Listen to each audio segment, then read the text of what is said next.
مساء الخير، ازيكم يا حبايبي؟ عاملين ايه؟ يا رب تكونوا بخير.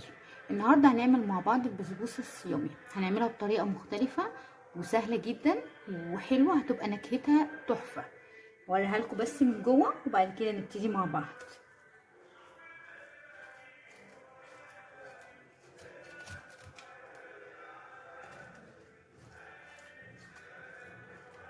حقيقي ريحتها جميله جدا، واعرفكم السر دلوقتي.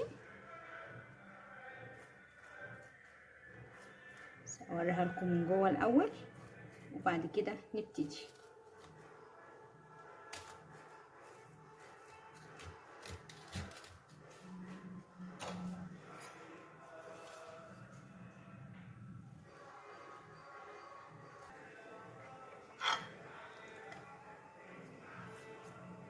عايزه اوريها لكم من جوه.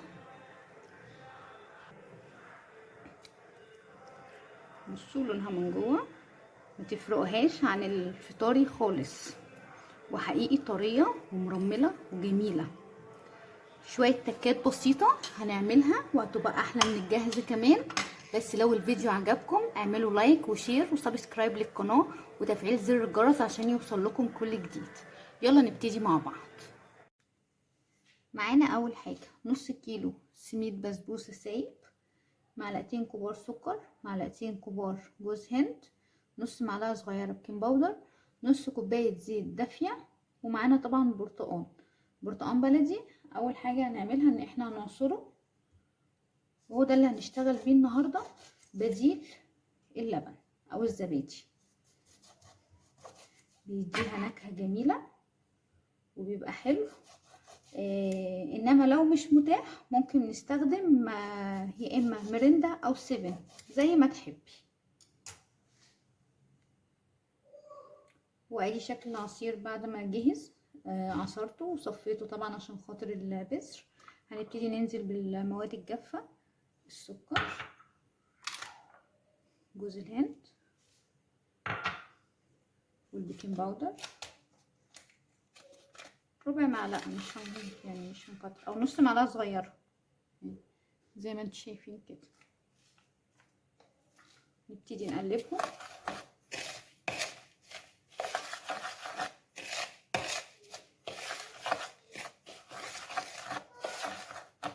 خطوة ان الزيت يكون دافي مهمة جدا عشان خاطر السميد يطرى، عشان خاطر البسبوسة تطلع معايا دايبة وطرية.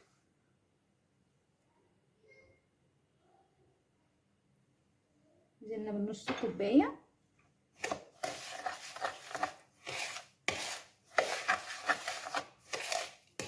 نحاول نخلي السميد كله يشرب من الزيت.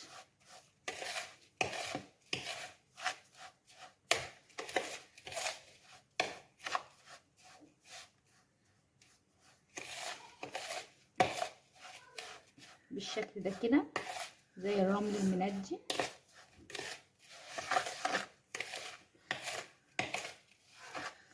واخر حاجة نبتدي ننزل بالعصير. طبعا مش هنستعمل الكوباية كلها.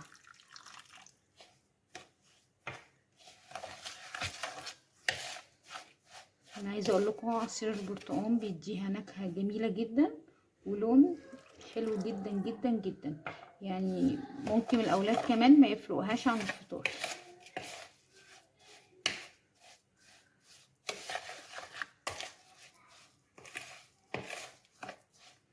نبتدي نزود بالتدريج لحد ما نوصل للقوام المناسب.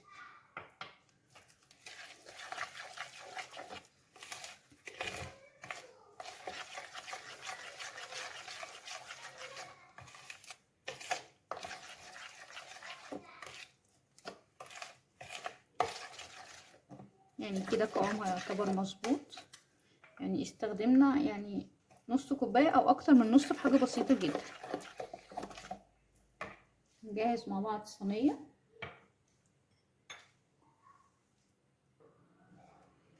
وادي الصينيه بتاعتنا. انا دهنتها زيت، بس زيت دافي، دي تكه حلوه بتفرق في النتيجه. هنبتدي ننزل بالخليط.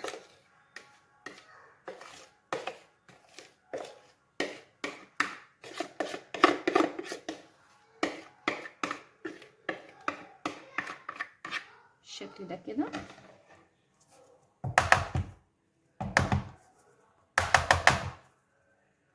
حابه تعمليها ساده تبقى حلوه. انا النهارده هزوقها بالبندق.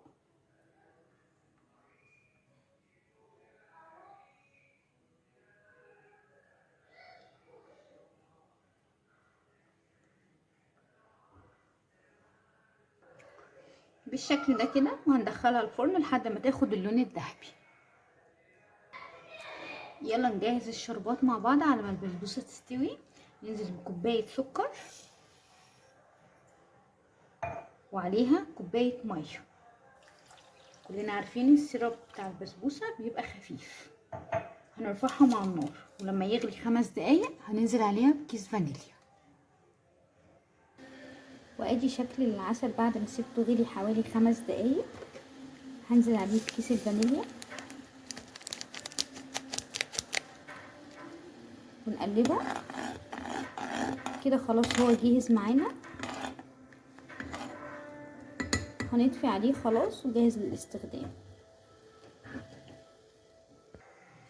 وادي شكل البسبوسه بعد ما استوت واخدت اللون الذهبي. هنبتدي نسقيها بالشربات وهي سخنه.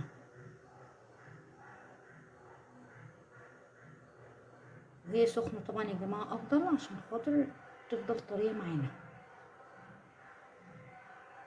بالشكل ده كده.